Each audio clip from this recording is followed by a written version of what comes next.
they understand each other, and I think that's a key component to the story, is that she finally gets him, and he finally gets her. So it is a love story, but it's a love in a not a romantic love on that level. It switches into something else.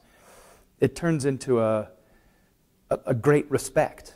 That's what it is to me, and it's an allowance. Like, I don't think, you know, he dies, and so she's the one who allows him to die and helps him to die.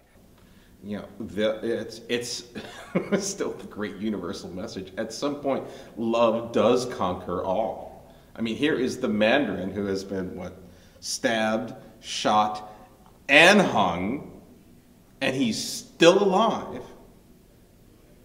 And the reason he's still alive is love.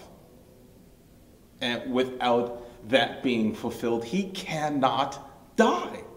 It's not that he won't die, he cannot die.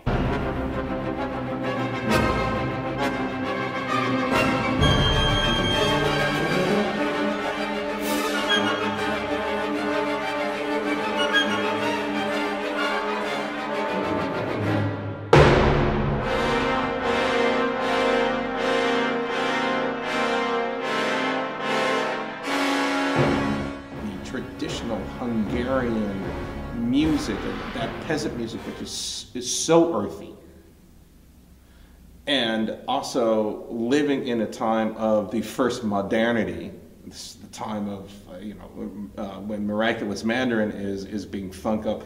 Shortly around that time, the great film Metropolis also comes out. So you have that whole kind of Fritz Lang take on how modernity is taking over humanity.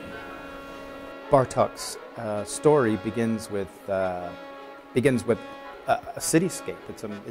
It's the oppression of the urban landscape, which at that time was probably a relatively new idea. Right now, I think we live in a world where we understand what that is. We understand the oppression of urban living.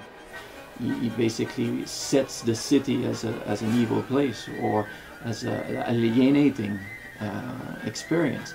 On top of that, putting your own relationship to what you think sexual tensions are, and putting different facets of it through the different characters. I mean, all of this, the experience of this as pantomime or pantomime is something that would have added power. But on its own, just the music, if you go to a symphony concert and you hear just the music, will be overwhelming.